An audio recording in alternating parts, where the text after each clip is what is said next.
Et c'est notre savoir-faire, c'est d'être curateur, précurseur sur ces nouvelles tendances, ces nouveaux marchés, ces nouvelles marques qui deviennent des futurs leaders mondiaux. Donne-nous des exemples. Donc parmi les exemples on a les drones. Tu vois, c'est un marché qui a été initié il y a plusieurs années par un Français d'ailleurs qui était Parrot, qui avait lui plutôt fait le drone jouet.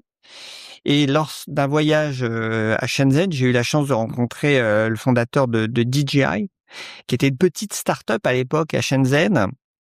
Et là, t'es en quelle année, quoi? 2015, Ouais, 2016? c'est ça, dans ces années-là. Et je reviens à Paris et je dis à mes équipes, non, mais en fait, faut aller sur DJI.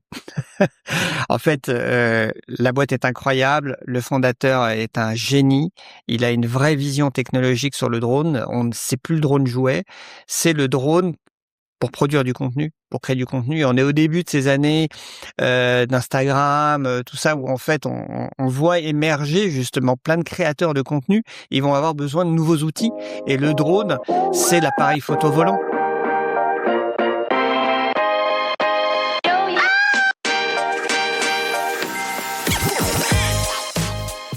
Bonjour et bienvenue sur les Digital Doers. Depuis 2019, je prends le temps de rencontrer celles et ceux qui façonnent et transforment le commerce en France, des dirigeants de marques, d'enseignes, de plateformes, de DNVB ou de solutions qui vivent de l'intérieur les grandes mutations du commerce.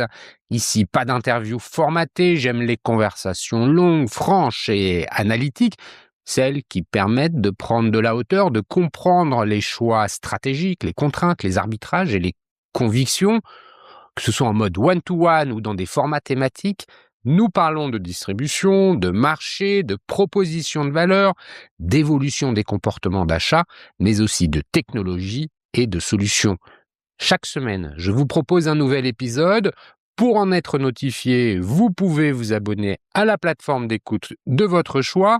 Enfin, pour suivre l'actualité du podcast et de notre écosystème, vous pouvez également me retrouver sur LinkedIn, Instagram, TikTok, Facebook, ainsi que sur mon groupe WhatsApp et bien évidemment sur lesdigitaldoers.com. Tous les liens sont en description de cet épisode. Bonne écoute, toujours sans coupure. Dans le retail, on parle beaucoup d'expérience client, de data ou encore de performance commerciale, mais on s'arrête assez rarement sur une question qui est pourtant essentielle: d'où viennent réellement les produits que l'on met en rayon? Aujourd'hui, je vous propose un épisode un peu différent de ceux que vous avez l'habitude d'écouter. Dans les Digital Doers, je reçois le plus souvent des retailers ou des e-commerçants, mais il y a clairement un angle que l'on explore assez peu, alors qu'il structure beaucoup de choses, celui de l'origine des produits et de la manière dont une innovation technologique devient très concrètement un produit que l'on retrouve en rayon. Et c'est précisément le rôle de mon invité du jour. J'ai la chance aujourd'hui de recevoir Stéphane Bobo, fondateur du groupe Innovate. Innovate, c'est I-N-N-O-V 8 en anglais. Stéphane évolue depuis plus de 20 ans dans la tech grand public. Il a connu plusieurs cycles, de la téléphonie mobile aux objets connectés, ce qui lui donne aujourd'hui une lecture très concrète des moments où une innovation commence à trouver son marché. Avec Innovate, il fait le lien entre des fabricants, souvent situés en Asie, vous allez le voir, et des distributeurs en France et en Europe, avec une approche très opérationnelle en point de vente. Autrement dit, il se situe à un endroit assez particulier, celui où une innovation technologique devient un produit qui doit trouver sa place et surtout se vendre.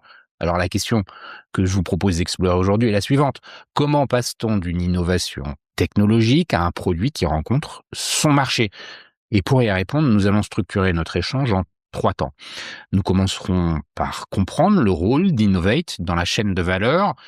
Nous verrons ensuite comment Stéphane identifie les innovations qui vont émerger. Et puis enfin, nous nous intéresserons à la mise en marché et à l'adoption côté consommateur, car une innovation ne vaut que si elle trouve son public. Mais avant de commencer, Stéphane, peux-tu te présenter en quelques mots?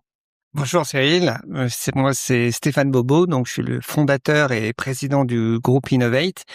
Alors j'ai une longue expérience entrepreneuriale parce que Innovate, c'est mon 3e groupe. J'ai démarré en 98 quand j'avais 23 ans. À la base, j'ai une formation d'ingénieur du son, originaire de Lyon. Et j'ai toujours été passionné par les nouvelles technologies et par la musique, et entre autres la musique électronique. Et c'est à la base à une terrasse de café à Lyon, au Café des Négociants, pour ceux qui connaissent. Ouais, je connais bien, je suis lyonnais comme toi. Voilà que j'ai eu l'idée de ma première entreprise. C'était le début de la téléphonie mobile dans les années 96, 97. Il y avait un téléphone qui sonne, tout le monde se retourne et là je me dis, ce serait tellement bien d'avoir le dernier tube des Daft Punk en sonnerie.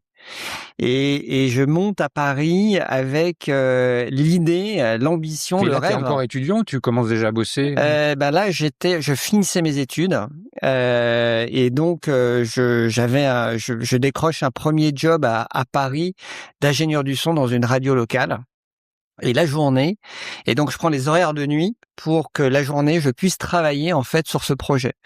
Et donc un projet un peu fou à l'époque qui était de développer une technologie qui permettrait de télécharger une sonnerie dans un téléphone qui faisait bip bip bip bip et de le faire avec une mélodie. Et donc j'ai la chance de rencontrer un business angel tout début 98, en lui expliquant un peu mon projet fou, qui est de développer cette technologie et de la vendre à tous les fabricants de téléphones mobiles dans le monde. Et ce business angel croit en moi et quelques semaines après l'avoir rencontré, en mars 98, je crée l'entreprise DigiPlug, dont l'ambition est de développer cette technologie de téléchargement de sonnerie. Du coup. Donc, alors pas les premiers mois parce que je démarre avec 12 000 €.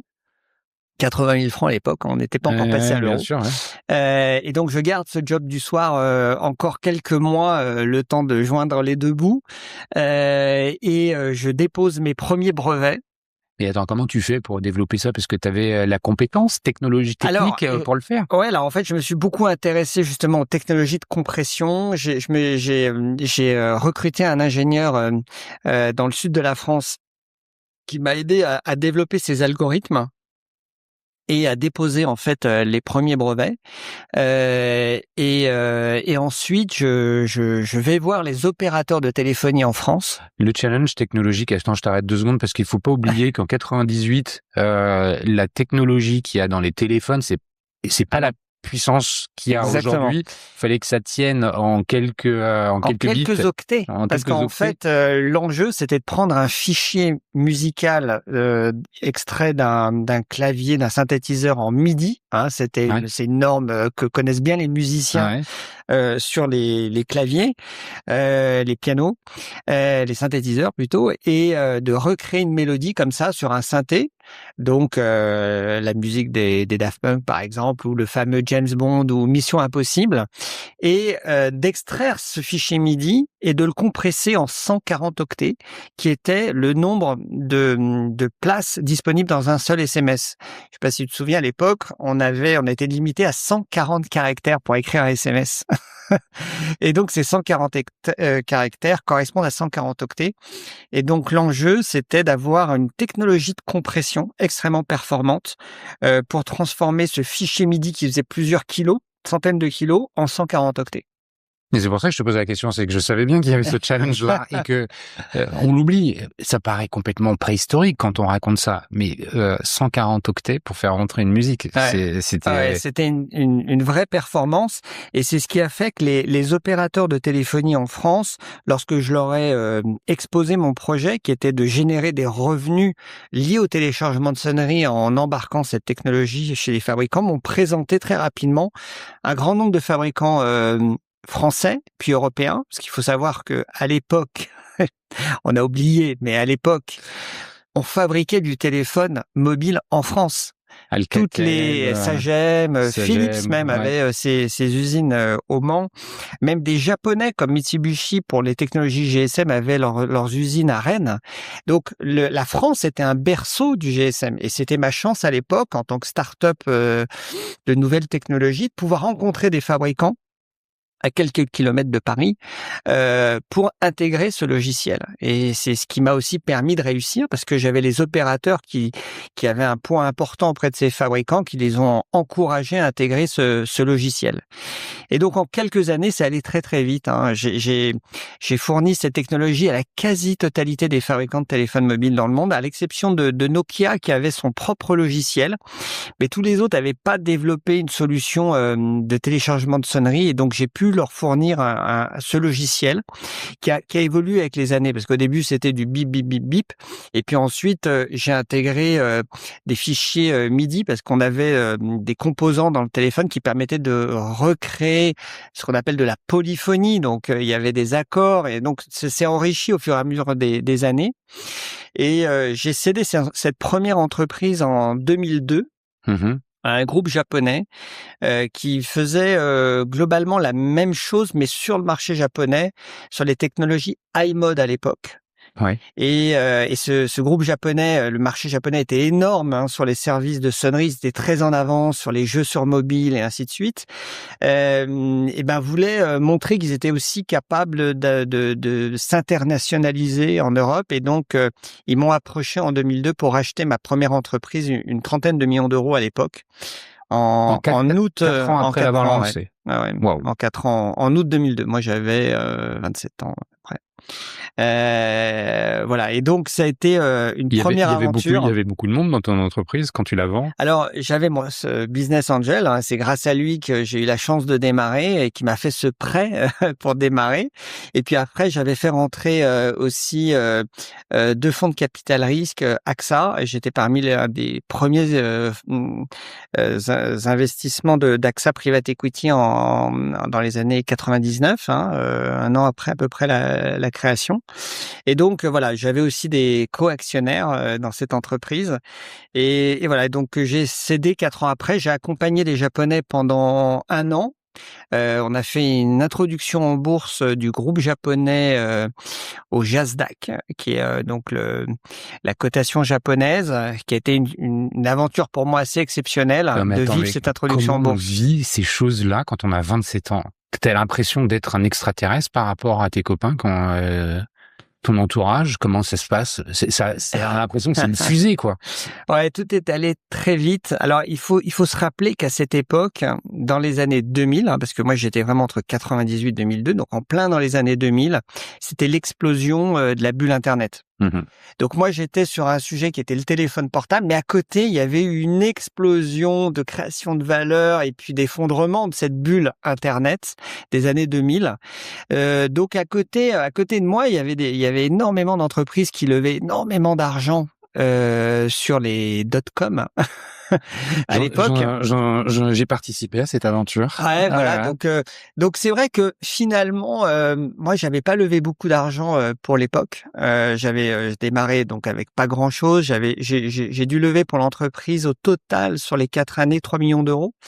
C'est beaucoup quand même. 3 millions d'euros, on était à quoi, 15 millions de francs? Ouais, exactement. Ouais. Donc pour l'époque, c'était beaucoup, mais en même temps pas tant que ça par rapport à des dizaines de millions d'euros qui sont levés, voire beaucoup plus sur les dot-com, sur Internet.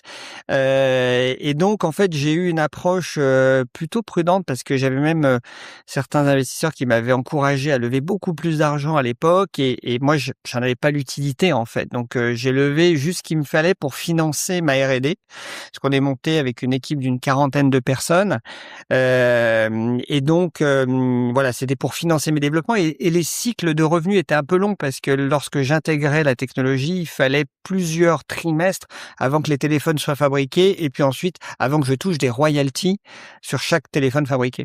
Ok. Voilà, donc première aventure entrepreneuriale, c'est extrêmement dense, cette expérience avec le Japon. Pourquoi tu la revends? Parce que c'est parce que les Japonais te disent, tiens, je suis intéressé, il y a une opportunité qui se présente à toi. Par des Japonais, je vois l'intérêt de créer un leader mondial, en fait, de dire je vais couvrir les technologies japonaises qui sont les meilleures sur les réseaux avec l'iMode.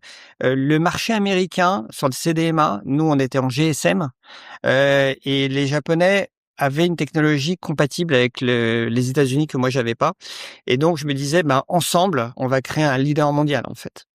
Voilà. Ok. Et donc c'est plutôt l'ambition de se dire, ok, je vais poursuivre l'aventure avec un acteur industriel plutôt qu'avec des financiers et de créer une technologie qui deviendra une technologie mondiale. Quand 4 ans après avoir lancé, à 27 ans, tu revends, qu'est-ce que tu as appris? Qu'est-ce que tu retiens et qui va te servir par la suite? Déjà que la technologie va très vite, qu'il faut comprendre les évolutions un peu sociétales, c'est-à-dire que finalement le succès de cette première entreprise repose sur l'envie des gens de personnaliser leur téléphone. C'est que la sonnerie, les grands industriels n'avaient pas forcément vu cette technologie parce que ils n'avaient pas forcément senti l'attrait pour les consommateurs d'avoir un service de personnalisation du téléphone parce que c'était un peu un reflet de soi. La sonnerie, ça représentait un peu l'état d'esprit de la personne à l'époque. Maintenant, tout le monde est en mode silence. Mais à l'époque, la sonnerie, c'était un des éléments un peu d'identification. Et c'est d'avoir un peu décelé justement cette attente du consommateur sur des produits qui lui parlent. Après ça, Donc deuxième aventure, je quitte 1 an après mon lock-up le groupe japonais, je mets en place l'équipe de management en Europe et je décide de créer une deuxième entreprise en 2003, fin 2003, qui s'appelle ModLabs. ModLabs, ça voulait dire Mobile on Demand. Créer des téléphones mobiles sur mesure. Donc, au-delà de la sonnerie, de dire la nouvelle personnalisation que va attendre le consommateur, c'est d'avoir un produit qui lui ressemble et pas simplement une sonnerie qui lui ressemble. Et donc là, je m'attaque à un autre sujet qui est le hardware. Être capable de fabriquer des téléphones à la demande. Oui, parce que là, on n'est pas sur la coque personnalisée, là. Non, là, on est vraiment sur le produit. Et donc, en fait, c'est pour ça que mon aventure de vie entrepreneuriale, c'est un fil conducteur qui a démarré par la personnalisation du téléphone portable. Et puis, on verra qu'il continue maintenant, enfin, qui a continué sur la fabrication de téléphones à la demande, avec cette deuxième entreprise qui est ModLabs. Et puis, on verra après la suite sur Innovate, justement. ModLabs. MobLabs, est-ce que tu pars du constat que, avec les sonneries, le consommateur cherchait, comme tu viens de l'exprimer, à personnaliser son device, et l'idée, c'est de pousser la chose encore plus loin avec le hardware. Exactement. De créer du téléphone à la demande. En se disant, finalement, il n'y a pas un seul téléphone pour tout le monde. Il y a plein de cas de design de téléphone. Et on rentre dans l'époque, je sais pas si tu te souviens, de l'explosion créative du téléphone portable. On est passé du téléphone bar type très classique, à la brique, au téléphone à clapet, au téléphone coulissant, le slider. Ouais. Et dans cette époque, on avait énormément de créativité sur les designs. Les écrans couleurs sont arrivés, la 3G est arrivée, et donc il fallait équiper tout le monde. Donc on est dans cette époque où tout le monde veut un téléphone portable. Et donc il faut des téléphones qui correspondent à tous les goûts, tous les styles. Et en même temps, il y a eu aussi une transformation industrielle qui s'est passée dans les années 2000. Enfin, que moi j'ai vécu en fournissant avec Digiplug des logiciels aux fabricants. Au tout début, je te disais, je fournissais des fabricants qui fabriquaient en France, en Europe. Et puis dans les années 2001-2002, en fait, je passais mon temps en Chine, en Corée ou à Taïwan, parce qu'il y a eu l'arrivée de ce qu'on appelait à l'époque des ODM, des sous-traitants qui allaient fabriquer pour le compte de tiers.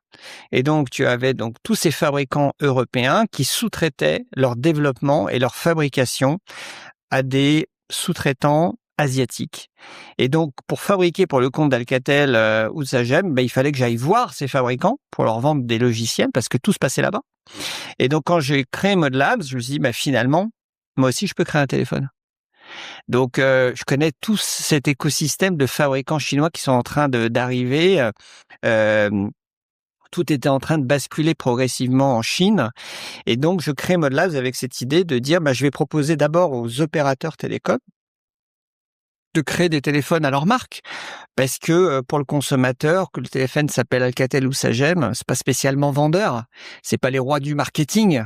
Et demain, je vais proposer à des marques grand public aussi de designer leur téléphone pour leur compte et avoir les sous-traitants en Chine, par exemple, pour fabriquer l'électronique. Donc tu vas acheter en tant que consommateur un téléphone SFR, France Télécom, par Bouygues, exemple, parce qu'à l'époque c'était c'était pas le encore début. Orange. Et puis ensuite, je suis allé voir des marques de mode, puis des marques de luxe, en travaillant avec des grandes marques de luxe du groupe LVMH, avec Tag Heuer, qui était la première marque horlogère qui s'est lancée dans l'aventure du téléphone de luxe.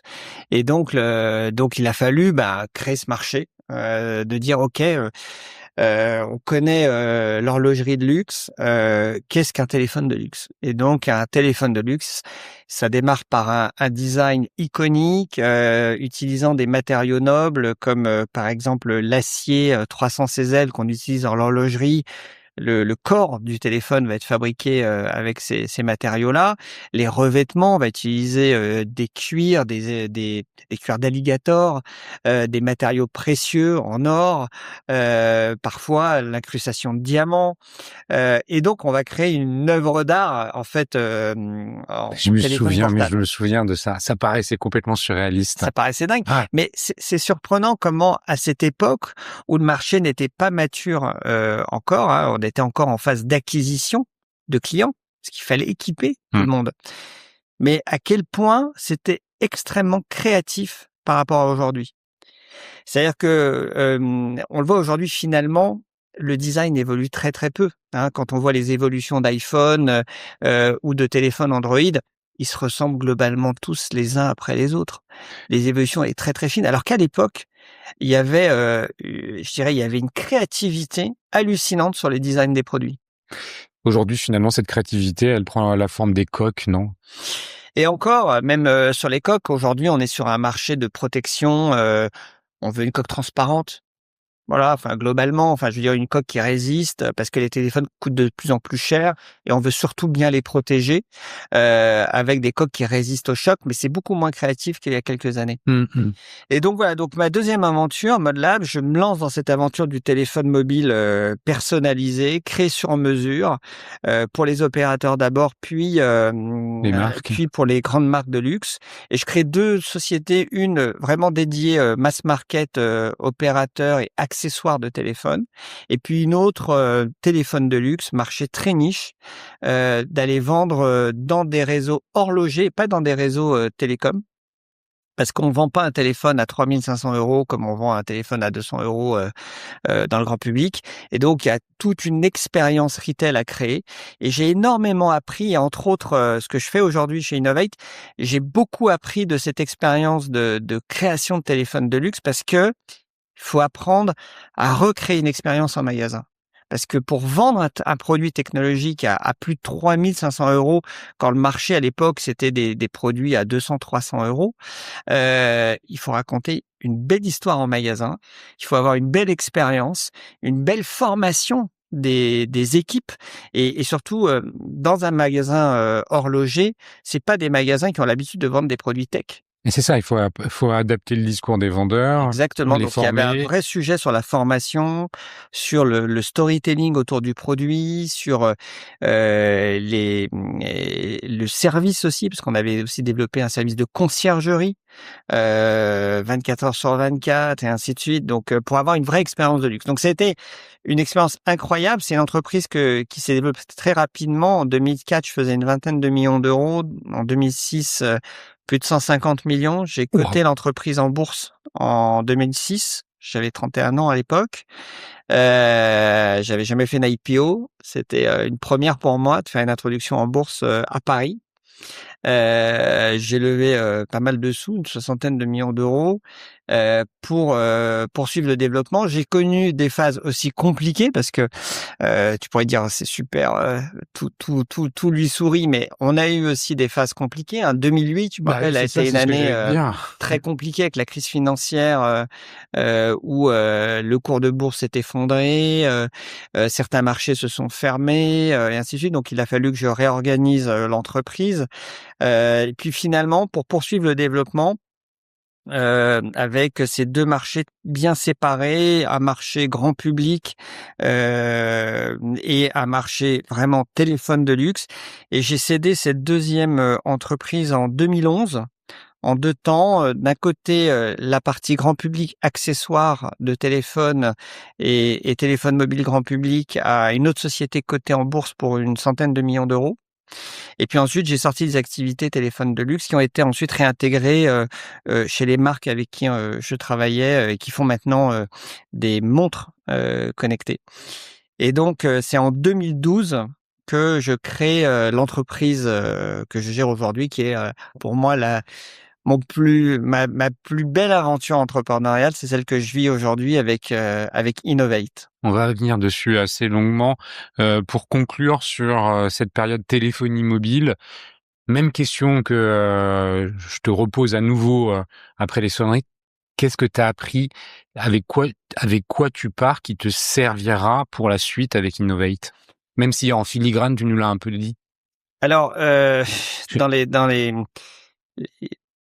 je dirais que c'est la transformation de l'écosystème industriel qui a basculé de l'Europe en Asie, de voir cette dynamique industrielle qui est en train de se mettre en place en Chine, que j'ai vécu durant ces années-là, où on est parti d'une désindustrialisation en France et en Europe. Donc, l'importance de la Chine. Et puis ensuite, l'expérience retail. Comment on recrée de l'expérience retail, en fait. Et apprendre à vendre du téléphone de luxe, c'est vrai que c'était un challenge incroyable. Parce qu'il faut savoir qu'on a ouvert 50 pays pour vendre ces téléphones de luxe dans une sélection de 500 horlogers joailliers triés sur le volet, qui étaient capables d'adresser cette clientèle très, très exclusive, très pointue, très exigeante. Et donc j'ai beaucoup appris de cette expérience client, du training, de l'accompagnement sur ces nouvelles expériences de vente. D'un point de vue entrepreneur, manager d'une organisation, tu as eu, on l'a vu, deux tailles différentes entre la première et la deuxième entreprise. Tu as fait quand même, t'as passé un palier. C'est quoi les challenges? Parce que là, tu parlais d'une IPO. Il y a des enjeux financiers qui sont différents, des enjeux de ressources humaines. Comment Oui, enfin chaque typologie d'entreprise entre DigiPlug qui était une petite PME, une start-up très innovante qui devait être très agile et un groupe coté en bourse, c'est deux organisations très différentes. Je pense que ce qui est important, c'est d'anticiper ces dynamiques de croissance et de structurer avec des équipes qui sont au début un peu surdimensionnées et qui vont, parce que, faut savoir que dans ces dynamiques-là, les entreprises progressent plus vite que la compétence des équipes. Donc, il faut qu'elles soient surdimensionnées au départ. Parce que la croissance va trop vite. Et donc, il faut avoir dès le départ, alors des personnes où on se dirait, non, mais là, ils sont trop calibrés par rapport à la taille de la boîte. Ouais, mais dans 1 an, dans 2 ans, l'entreprise, elle sera là. Et je pense que c'est d'anticiper la bonne organisation très vite au départ, pour pas se faire déborder par la croissance et qu'ensuite on soit complètement désorganisé.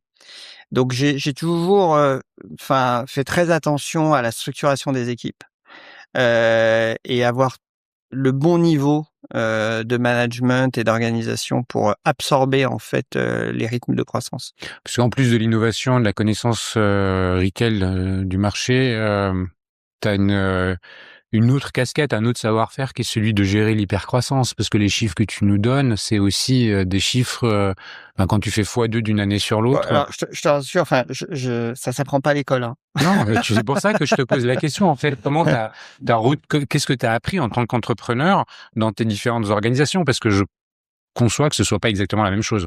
Surtout pour un ingénieur du son qui a pas dû apprendre ça, à l'école. Oui, en fait, souvent, je dis quand tu es entrepreneur, tu as le droit de te tromper, mais pas 2 fois du même sujet.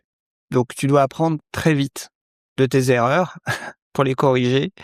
Et donc, tu as le droit à l'erreur, hein. Enfin, je dirais que tu peux pas, enfin, si tu veux, le parcours, c'est jamais une longue ligne droite ou ascendante. Il y a toujours des à-coups, il y a des chemins parfois sinueux. Ce qu'il faut, c'est pas perdre la vision et le cap de là où on veut aller.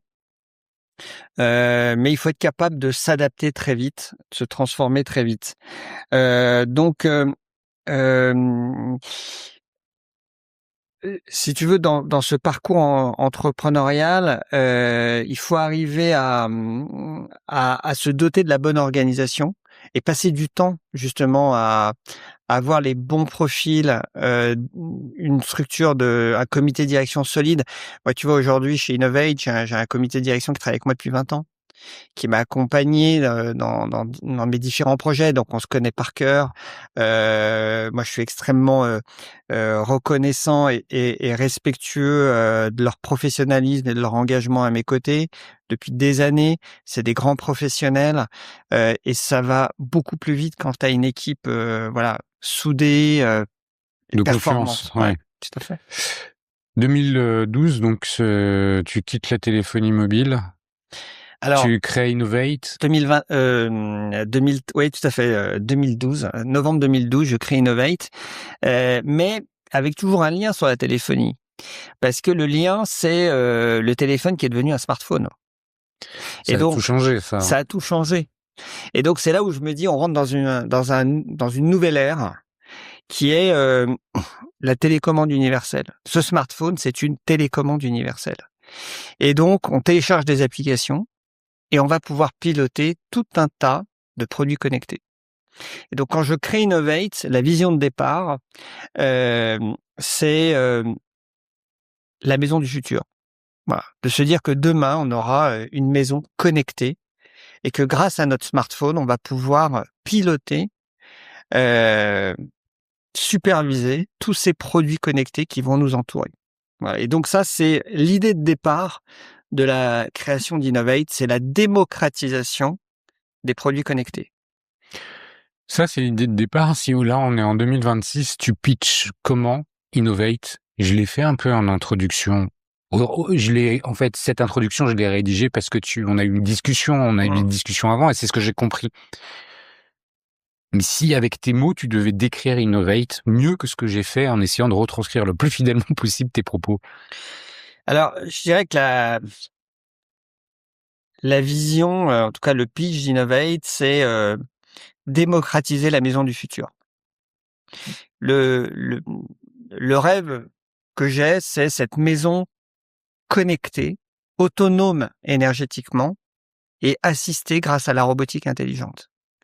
Et donc chez Innovate, on développe toute l'offre produit, des services pour adresser cette vision de marché. Comment avoir le meilleur de la technologie dans la maison de demain. Et donc, comment cette maison de demain qui sera équipée avec plein de produits connectés sera aussi alimentée grâce à des ressources d'énergie renouvelables. Et c'est pour ça que, tu le verras dans le groupe, on a cette division Innovate Power que j'ai créée il y a 3 ans, qui est de démocratiser l'utilisation de ressources d'énergie renouvelable telles que le solaire. Et troisièmement, cette maison sera demain assistée grâce à la robotique. Et cette robotique, elle est en train de venir dans des produits du quotidien. Je te montrais tout à l'heure des robots aspirateurs, des robots tondeuses, des robots de piscine, des robots pour nettoyer les vitres. Donc en fait, on a déjà des débuts de robotique qui sont en train d'arriver dans des produits consommateurs. Et la vision ultime, c'est le robot domestique. C'est le robot humanoïde qu'on aura certainement chez soi dans 10 à 15 ans. J'en ai un juste à côté. Ouais, Là. t'en as un juste à côté. On a fait un beau selfie avec lui, vous le verrez qui fait 1m70. Sur le réseau. Et donc, et là, tu vois, j'ai l'impression, moi, de revivre les débuts de la téléphonie mobile où il fallait équiper tout le monde. On est à l'année 1 de la robotique. On va revenir plus largement sur tout ça. La place d'Innovate dans cette chaîne de valeur, t'es pas un grossiste ou t'es pas que un grossiste. Tu fais beaucoup plus que ça. Il y a une dimension qui est liée au sourcing, évidemment le pilotage des stocks, et puis il y en a une autre dimension qui est, on va dire, le merchandising, l'adaptation du point de vente, la formation des vendeurs, bref, démocratiser l'accès aux innovations que le grand public ne connaît pas forcément. Est-ce que tu peux un peu nous développer tout ça? Alors, c'est vrai qu'on est dans une partie de notre métier, un distributeur de nouvelle génération, un distributeur à valeur ajoutée, qui se contente pas juste d'apporter et de distribuer des produits, qui consiste à créer des nouveaux marchés, à identifier des nouveaux segments, des relais de croissance pour permettre à nos clients distributeurs, donc nos clients, c'est en effet toutes les enseignes que tu connais, des enseignes de retail, qui sont les grands réseaux de surface spécialisées, Fnac, Darty, Boulanger, ED, enfin voilà les Electrodépôt, les Leclerc, voilà les opérateurs télécoms, les grandes surfaces de bricolage, partout où en fait il y a des spécificités d'offres produits qui sont de plus en plus technologiques. C'est intéressant de voir en effet un exemple par exemple dans la GSB. Dans le bricolage, il y a de plus en plus d'équipements technologiques qui rentrent dans leur rayon. On parlait des tondeuses, ouais, voilà. par exemple, ou les caméras connectées. C'est aussi dans une enseigne comme ça où tu vas dire, tiens, je pourrais installer moi-même ma caméra. T'as plus besoin d'un installateur. Pour quelques dizaines d'euros aujourd'hui, centaines d'euros, tu peux avoir des caméras connectées ultra performantes que tu peux installer toi-même. T'as plus besoin d'attendre le mot domotique a été banni parce que c'est extrêmement compliqué. Aujourd'hui, en fait, nous, on rend ces technologies accessibles au grand public en choisissant justement les marques, les produits qui sont plug and play, facile à installer pour le consommateur. Ouais, mais c'est ça en fait ta force, c'est te dire, moi je sais aller voir en Asie qui fabrique quoi, identifier les innovations technologiques en me disant celle-là ou celle-ci, elles peuvent avoir un écho sur le marché français et européen.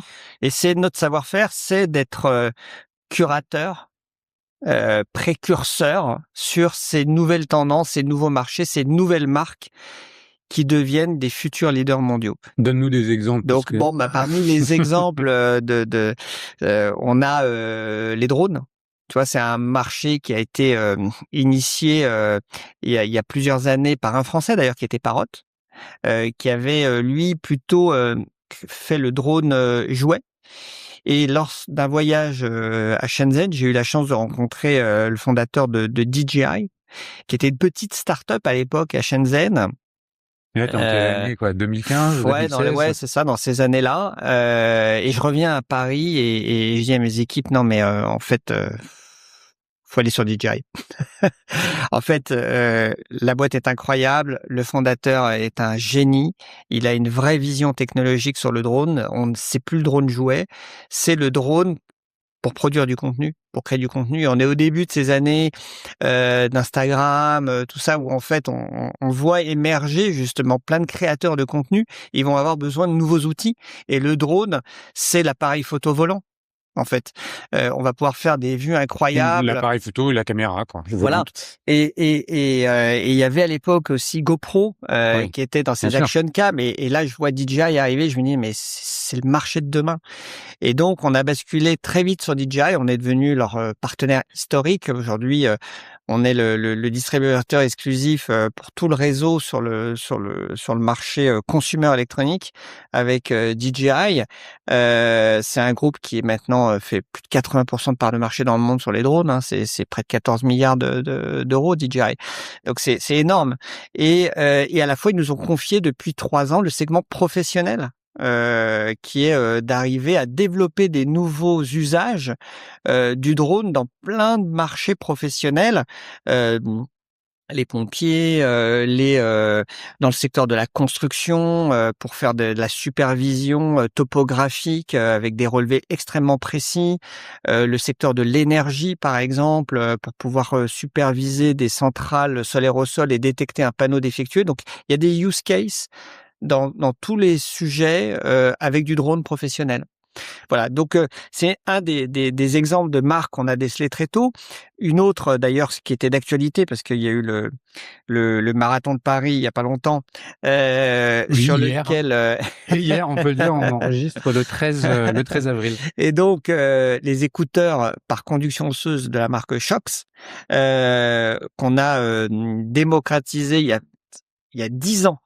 On les a fait rentrer en France et il a fallu créer toute l'expérience retail en magasin. C'est une nouvelle technologie. C'est un écouteur qui ne bloque plus le tympan, mais qui se met au niveau de la tempe par conduction osseuse, qui permet d'écouter de la musique, de prendre des appels et donc qui est très plébiscité par les coureurs. Comme ça, quand on court, on peut entendre son environnement et donc c'est beaucoup plus sécurisant parce qu'on entend les voitures, on entend si on court avec quelqu'un, on peut lui parler et en même temps écouter sa musique ou prendre un appel. Et donc, au marathon, là, tout le monde est équipé de Shox 10 ans après. Et donc, c'est une marque qu'on accompagne depuis 10 ans. On double de chiffre d'affaires chaque année. C'est un vrai succès commercial. Mais justement, venons-en au succès commercial. Qu'est-ce qui fait que ces marques-là, DJI ou Shox rencontrent leur public? Qu'est-ce que toi, tu apportes auprès des distributeurs pour faire comprendre à leurs propres consommateurs l'intérêt de cette innovation technologique? Notre métier, c'est de démocratiser ces technologies. Donc pour ça, il faut aussi qu'on soit capable de convaincre des acheteurs auprès des enseignes de créer des nouvelles catégories, de savoir où est-ce qu'on va positionner, par exemple, des drones, dans quel rayon on va vendre du drone. Il se trouve qu'on les a placés à côté du rayon photo parce que plus naturellement au départ, pour faire émerger justement ces nouveaux usages, on s'est dit que le segment le plus proche du drone, c'était le segment de la photo. Des gens qui faisaient de la photo loisir, plaisir ou professionnel, ont découvert juste à côté des appareils classiques du drone. Et on commençait à adopter ces drones pour pouvoir les utiliser pour de la création de contenu. Et donc voilà, en fait, un de notre travail souvent qui est important, qui est d'expliquer aux enseignes quels sont les nouveaux marchés qui vont émerger, quelles sont les marques qui sont les plus crédibles, les plus pertinentes pour aller démocratiser ces nouveaux marchés. Cet exercice-là, il est compliqué avec les distributeurs, leur dire voilà, moi je pense que ce produit-là, ça va être un futur marché. Il y a un segment de marché qui s'ouvre avec cette typologie de produits et on va vous accompagner là-dedans. Est-ce que c'est compliqué de faire évoluer parce que ils sont très concentrés sur ce qu'ils connaissent et quand on vient apporter quelque chose de nouveau, il y a un risque potentiel qui est perçu dans la tête du distributeur. Tout à fait, tu as raison, c'est un vrai enjeu parce que des exemples comme celui-là, je peux t'en donner des dizaines de produits qu'on a fait émerger comme les robots aspirateurs connectés avec Roborock par exemple, où je parlais des caméras. On a énormément de produits comme ça. Là, plus récemment, on va lancer les lunettes connectées. Alors, en parlera. Pour information, je me trouve dans les bureaux d'Innovate. Stéphane m'a fait faire le tour du showroom, donc j'ai vu tous les produits qui sont distribués par Innovate et effectivement, tous ceux que tu cites, c'est ceux que tu m'as montré tout à l'heure. Et juste avant qu'on commence à enregistrer, je lui lis l'introduction que vous avez tous entendue. Il me dit, tu sais, avec les nouvelles lunettes, dorénavant, tu n'auras même plus besoin de ton ordinateur. Tu vas lire sur les parois de la lunette, sur le verre des lunettes directement. Ah bon? Et il m'a tout de suite mis les lunettes sur le nez et j'ai pu lire à la mode prompteur le contenu qui m'était présenté. Voilà, donc ça, c'est tout des nouveaux marchés hein, sur lesquels Innovate se doit de démocratiser auprès de ses enseignes. Et donc, en effet, il y a un enjeu de leur expliquer le potentiel, la pertinence, parce qu'au début, c'est tout petit marché. Il faut aller adresser des nouveaux utilisateurs qui sont souvent des early adopters. Donc, et en même temps, pour que ces marchés réussissent, il faut créer de l'expérience en magasin. Donc, il faut de l'espace. Et souvent, on démarre par de la vente en ligne. Donc, en disant, on va vous démontrer qu'il y a déjà un intérêt client en démarrant sur les marketplaces, souvent de ces enseignes, parce qu'elles ont toutes aujourd'hui des marketplaces, qui est aussi un des moyens assez rapides, assez faciles pour tester l'appétence des consommateurs. Et puis, dès lors qu'on arrive à démontrer les premières ventes, on voit rapidement l'impact que ça peut avoir en retail pour négocier ensuite des espaces en retail. C'est toi qui gères le flux de vente sur les marketplaces ou tu demandes aux fabricants de le faire pour toi? Alors, nous, aujourd'hui, souvent, les fabricants avec qui on travaille gèrent leurs ventes sur leur site internet, voire sur Amazon. Ouais. Parce que ce sont des choses qui sont assez facilement gérables pour eux de Chine, pour justement avoir cette traction commerciale. Et une marque qui réussit, c'est une marque qui a su déjà convaincre online qu'il y avait une appétence des consommateurs. Et une fois qu'il y a cette appétence qui est démarrée online, là, on peut travailler sur le offline, et parce que le offline coûte très cher. Mais c'est la boutique coûte cher. Mais c'est ce que j'allais te dire. En fait, là, où est quel est l'œuf de la poule ou la poule de l'œuf? Parce que quand tu vas voir les distributeurs, il faut les convaincre. Les convaincre, ça veut dire qu'aussi les marques que tu veux présenter aux distributeurs doivent te suivre dans la démarche. On parlait d'investissement marketing, de communication. Il faut faire connaître le produit. C'est pas que un rayon nouveau dans un magasin. Écoute, pour tout te dire, j'ai fait Vie ma vie avec les distributeurs en 2014, quand j'ai créé quelques années, 2 ans après avoir créé Innovate, j'ai ouvert des boutiques. J'ai ouvert 17 boutiques qui s'appellent... Pour le compte des distributeurs. Non, en propre, pour avoir un laboratoire que j'ai gardé entre 2014 et 2018. Pourquoi? Parce que, justement, j'avais en face de moi des distributeurs qui n'étaient pas très ouverts aux innovations technologiques. Et donc, j'ai dit, écoutez, j'ai profité de la cession des boutiques de Funhouse qui étaient en train de fermer à l'époque, un réseau de téléphonie. Et donc, il y avait, je sais plus, 250 boutiques. J'en ai sélectionné 17 en disant, je vais me mettre dans la peau du distributeur. Je vais avoir un réseau de magasins et je vais pouvoir tester la vente de ces produits pour les convaincre qu'il y a un vrai attrait des consommateurs. Et donc, c'est ce que j'ai fait pendant 4 ans.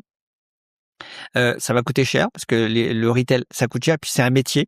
Et donc, avec beaucoup d'humilité, j'ai essayé de toucher du doigt le métier de mes clients, qui est d'opérer un réseau de magasins avec une centaine de vendeurs. Et mes vendeurs étaient des super ambassadeurs, des experts de la vente de produits connectés. Alors, dans les boutiques Leak à l'époque, tu pouvais voir voler des drones dans le magasin. Tu avais des vendeurs qui se déplaçaient sur des smartboards. Il y avait des lampes, des ampoules connectées. Il y avait tout dans la boutique. C'était vraiment concours l'épine dans la boutique. Et mais en tout cas, je pense que ça a aidé à stimuler les grandes enseignes d'ouvrir des rayons pour faire émerger ces innovations. Et lorsque le marché a commencé à être mature, j'ai arrêté les boutiques pour pas être en concurrence avec mes clients. Et donc, j'ai gardé que la partie marketplace de Leak, justement pour pouvoir tester maintenant des produits sur leur marketplace. Et une fois que les performances de vente sont convaincantes ou rassurantes, on travaille avec eux sur le déploiement dans leurs rayons, de savoir dans quel rayon ces produits vont s'inscrire. C'est plus que juste dans un rayon, c'est aussi des corners, c'est une scénographie, c'est un accompagnement. Je te donne l'exemple de choc sur les écouteurs. Si je te laisse le produit dans une boîte, il y a 10 ans, impossible de comprendre à quoi sert le produit. Tu vois un truc qui passe derrière la nuque, qui se met sur la tempe. Je veux dire, c'est quoi comme produit? Et donc, on a mis en place des démonstrateurs avec des produits en libre usage, avec des animateurs le week-end qui pouvaient faire tester ces produits auprès du consommateur. Et on y allait magasin par magasin, mais vraiment parce qu'il y a rien de pire qu'un produit qui se vend pas en rayon. C'est horrible. Donc là, tu apportes la preuve que c'est pas un gadget, le produit, qui Exactement. vient Et qu'il y a une vraie appétence consommateur. et qui a une appétence. Qu'est-ce qui finance ces corners, ces vendeurs en Alors, point de vente? souvent, c'est les marques avec qui on travaille. On leur explique la stratégie qu'on veut mettre en place. On leur demande de financer ou de cofinancer ces déploiements. Donc, c'est un budget. On leur fait un budget. Il y a toujours un business plan qui est corrélatif en disant, ben voilà, l'idée, c'est d'arriver à faire tant de ventes par semaine, par magasin, pour financer tel dispositif. Et puis ensuite, si ça fonctionne, on va étendre sur 5, 10, 15, 20, 100 magasins. Et donc, on construit en fait ce plan de déploiement. Ça, ce plan de déploiement que tu construis, que tu exécutes et qui est donc financé par les marques, est-il accompagné par un plan de communication, de marketing, d'acquisition, quelque chose de plus traditionnel pour faire connaître la marque? Oui, alors il faut voir que aujourd'hui, toutes les marques, depuis 10 ans, je dirais, commencent à avoir une très bonne expertise marketing online. Et donc, toutes ces marques aujourd'hui, les basiques, c'est de commencer sur l'influence. L'influence sur les réseaux sociaux. Avoir des micro-influenceurs d'abord, dans le domaine du sport, par exemple, qui vont porter les produits, qui vont en parler sur les réseaux. La presse spécialisée, pareil. Et donc, d'avoir ce marketing online. Et donc, il y a plein de marques dans notre showroom. T'as jamais vu une pub télé sur ces marques-là. Et pourtant, elles sont déjà plébiscitées par le consommateur. Oui, je te parlais justement de la tondeuse qui était une marque inconnue. Tu me dis, ben non, mais ça y est, c'est le leader. C'est déjà numéro 1, Navimo, Segway. Et en fait, il y a énormément de ce travail de fond que les marques ont bien compris, qui est de travailler très en amont, avant la distribution en retail, déjà l'influence. De telle sorte à ce qu'on va rentrer en magasin, il y a déjà une notoriété, les produits sont déjà connus du grand public, en fait. Et ça, c'est orchestré directement par eux ou est-ce que c'est conjointement monté avec toi? On travaille avec elles sur ces sujets-là. Là, par exemple, on va lancer une marque très innovante sur les exosquelettes, qui est un tout nouveau marché. Tu vois, est-ce que l'exosquelette dans le domaine du sport, pour avoir plus de performance, monter plus haut, plus vite, escalader, ainsi de suite, faire du vélo, donc avec des exosquelettes, avec la marque Hypershell qu'on lance en France. Et là, on monte un événement conjoint qu'on va faire la semaine prochaine sur la Tour Eiffel. Voilà. Et donc, on va faire expérimenter de monter des marches de la Tour Eiffel avec un exosquelette.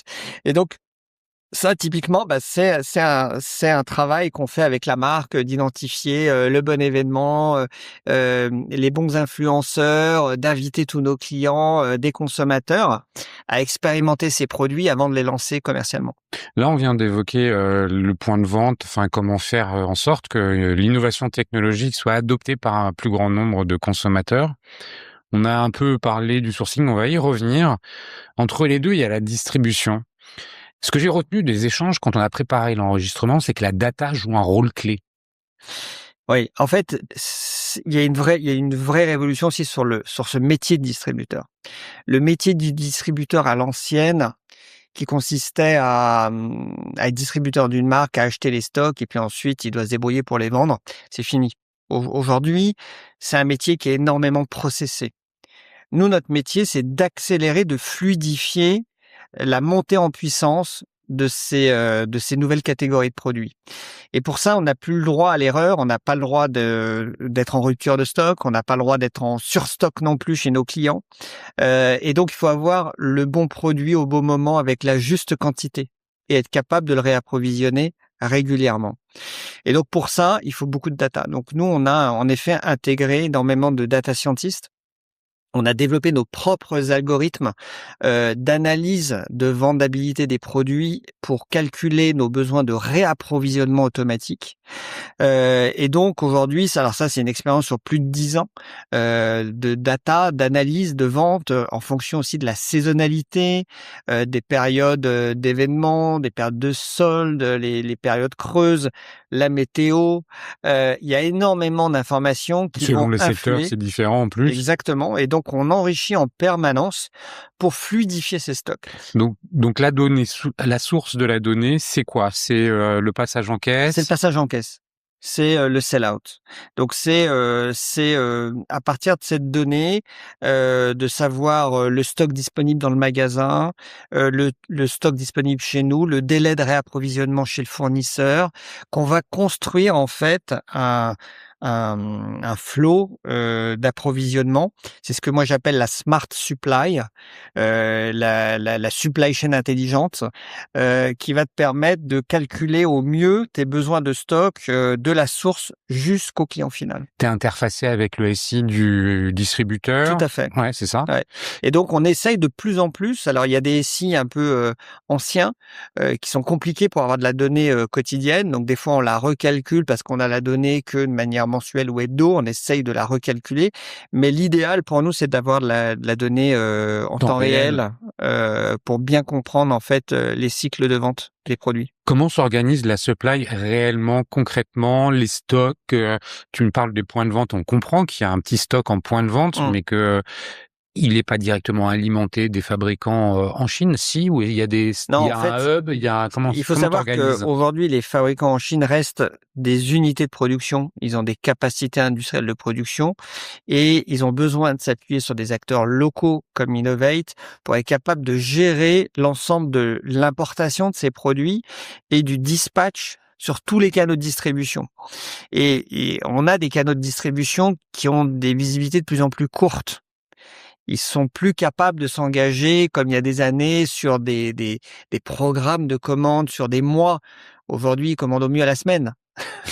Ouais, on était du tout, et c'est notre métier d'être capable de nous adapter à ce peu de visibilité et de leur apporter le maximum de support et de connaissances pour adapter au mieux les stocks et d'éviter les ruptures ou les surstocks. Donc toi, tu stockes quand même. Oui, donc nous, on a, et un de nos enjeux, c'est de stocker, d'avoir la disponibilité pour que tout le monde soit bien alimenté, soit pas en rupture de stock, mais de pas surstocker. Donc il faut une connaissance très fine. Et puis, tu sais, on a une activité qui a une très forte croissance. Cette année, sur l'exercice 2025, on a réalisé 340 millions d'euros. C'est une croissance de 25% par rapport à l'année précédente. Mais ça n'est possible que par une gestion des stocks extrêmement fine et une gestion du cash. Parce qu'à la fin... Tu as des enjeux de BFR énormes. Énormes. Ouais. Et donc, ma meilleure satisfaction, c'est d'avoir financé cette croissance avec une baisse de mon niveau de BFR de moins 20%. Donc, tu vois l'écart? Et ben, tout ça, c'est grâce à la data. C'est la data, donc la tech. Donc, est-ce que là-dedans, vous optimisez? Est-ce que vous cherchez à faire de la prospective malgré les retailers, même s'ils te donnent pas et qu'eux ils veulent pas s'engager? Est-ce que toi, sur cette typologie-là, avec ce type de retailer-là, voilà comment ça va osciller dans l'année? Oui, bah ça c'est le track record qu'on a depuis des années, de travailler avec toutes ces enseignes, tous ces réseaux, de comprendre justement les saisonnalités et puis aussi les dynamiques. C'est-à-dire qu'aujourd'hui, on a des benchmarks, on sait qu'un produit qui démarre dans ses premières semaines avec telle vendabilité sur un nombre de points de vente, on arrive assez facilement aujourd'hui à extrapoler sa capacité de vendabilité au niveau national. Alors, et là-dedans, l'IA, ça vient t'aider ou pas? Oui, on a de plus en plus, justement, quand je te parlais de ces algorithmes sur la smart supply, en fait, on a développé nos propres algorithmes qui sont aujourd'hui boostés par l'IA, parce qu'on peut arriver dans des niveaux de détail sur des milliers de références de manière beaucoup plus rapide que ce qu'on se faisait avant. Alors, merci pour ces précisions. On en a un peu parlé, le sourcing. hyper important pour aller détecter les tendances. Tu me présentais les lunettes tout à l'heure dont on parlait. Et bon, les vendeurs de lunettes, il y en a plusieurs, il y en a pas qu'un. Il faut identifier celui qui est le plus mature dans sa technologie, le produit le plus design. Enfin, je sais pas quels sont les critères. Concrètement, comment tu fais? Est-ce que ça veut dire que tu passes la moitié de ta vie en Chine? Comment tu fais? Alors, non, même si j'y vais très fréquemment, mais on a aussi des équipes sur place, hein. On a une quinzaine de personnes entre Hong Kong et Shenzhen. On fait Alors, régulièrement... pour ceux qui savent pas, c'est le cœur de la tech en Chine. Ouais, tout à fait. Shenzhen, c'est devenu vraiment... Avant, on disait que c'était l'usine du monde. Aujourd'hui, c'est le centre d'innovation du monde. C'est impressionnant. Et en effet, on y va avec mes équipes assez régulièrement, de voir des partenaires. On en a de plus en plus qui viennent nous voir. Ouais, c'est ce que j'allais te poser comme également. question. Et donc, et puis on a les grands événements internationaux comme le CES de Las Vegas, qui reste un moment fort aussi de l'innovation du consumer électronique, sur lequel on voit aussi beaucoup de choses, on rencontre beaucoup de monde. Mais je dirais que c'est souvent à Shenzhen où on découvre beaucoup de startups, beaucoup de nouvelles marques, hein, des fois des marques qu'on suit pendant des années avant de les lancer. C'est-à-dire on pense qu'ils sont sur un sujet intéressant, mais ils sont pas encore matures. Le marché est pas encore là, parce que l'un des enjeux, c'est d'avoir justement cette innovation au bon moment pour la démocratiser. Il faut pas être trop tôt sur un marché ni trop tard. Il faut arriver au bon point d'inflexion où on sent que le marché est prêt à se démocratiser. C'est le cas de les lunettes connectées? On pense que cette année va être un bon démarrage pour le marché de la lunette connectée. Et donc, on annonce cette semaine le lancement de la marque Rockid, qui est une marque de Shenzhen extrêmement avancée. Ça fait des années qu'on la suit. La nouvelle génération de lunettes qu'ils nous ont présentées nous a convaincus sur le niveau de maturité technologique et industrielle. Et donc on va les accompagner dans les premiers pas dans la distribution de ces produits en France. Ces produits dont tu parles de produits chinois. Il y a que la Chine aujourd'hui quand on parle d'innovation technologique pour la grande consommation. Il y a nulle part ailleurs. Écoute, je t'avoue que depuis 10 ans, j'ai pas trouvé beaucoup de marques très très pertinentes en Europe ou aux États-Unis. Il y a quelques exceptions, mais elles deviennent de plus en plus rares, malheureusement. Aujourd'hui, on a une dynamique d'innovation en Chine qui est dingue, qui est vraiment dingue, avec un nombre de créations de nouvelles marques. La Chine a su créer, je dirais, en 20 ans, un écosystème industriel qui n'a pas d'égal dans le monde. En termes de berceau industriel, mais maintenant aussi de berceau technologique. C'est-à-dire qu'on a un nombre d'ingénieurs. Il faut savoir, est-ce que tu sais combien on produit d'ingénieurs en France Aucune idée. chaque année? Aucune idée. Quelle idée? On en produit 50 000. Ouais. Est-ce que tu sais combien ils sont produits en Chine avec toutes les universités de technologie? C'est quoi? C'est 100 fois plus? C'est 6 millions. 6 millions. Voilà. Donc, on est aussi face à un sujet de Est-ce qu'il faudrait pas taille. comparer l'Europe avec la Chine à ce moment-là? Oui, mais bien sûr, mais l'échelle, elle reste malgré tout, si tu veux, dingue entre ce qui se passe en Europe ou aux États-Unis par rapport à la Chine. Aux États-Unis, je crois que c'est 1,6 million. Voilà, donc on a quand même un effet de taille qui est dingue. Et il se trouve que la technologie, elle est en Chine. Ce que j'ai bien aimé dans les discussions que j'ai pu avoir avec toi, c'est que tu dis mais finalement il faut arrêter de se dire on va copier les Chinois, parce que c'est de ça dont on parle aujourd'hui. C'est même plus de avant on disait les Chinois nous copient, maintenant c'est nous qui allons les copier ou qui allons faire revenir en Europe des productions. Si je me trompe pas, hein, pour toi c'est complètement utopique que de vouloir faire ça. C'est ce que j'avais retenu. Je me trompe ou pas? Alors, Ça dépend. Ça dépend.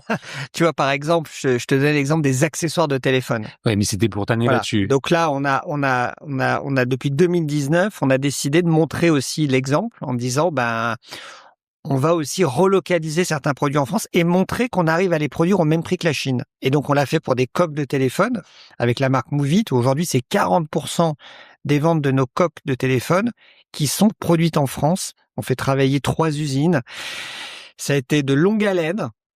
C'était compliqué, mais c'était une vraie volonté que j'avais et puis de l'entreprise de faire cette relocalisation. Donc on y est arrivé. Maintenant, on a installé cette production en France qui représente 40% de nos volumes. On l'a fait également pour un chargeur made in France avec une innovation française avec Arkema. Voilà, je l'ai sous le les chargeur yeux, français qui a une grande particularité. qui utilise un plastique 100% biosourcé. Et donc l'enjeu, c'était de démontrer qu'il était aussi on était capable de produire des produits éco-responsables, mais innovants, avec une matière qui est une première dans les produits de Ça consumer s'appelle électronique. plastique, mais ce n'est pas du C'est un pétrole, plastique hein. biosourcé. Il y a 0% J- de j- pétrole dans la fabrication de ce Je plastique. je l'ai dans Il est dans les à mains. base d'huile de ricin.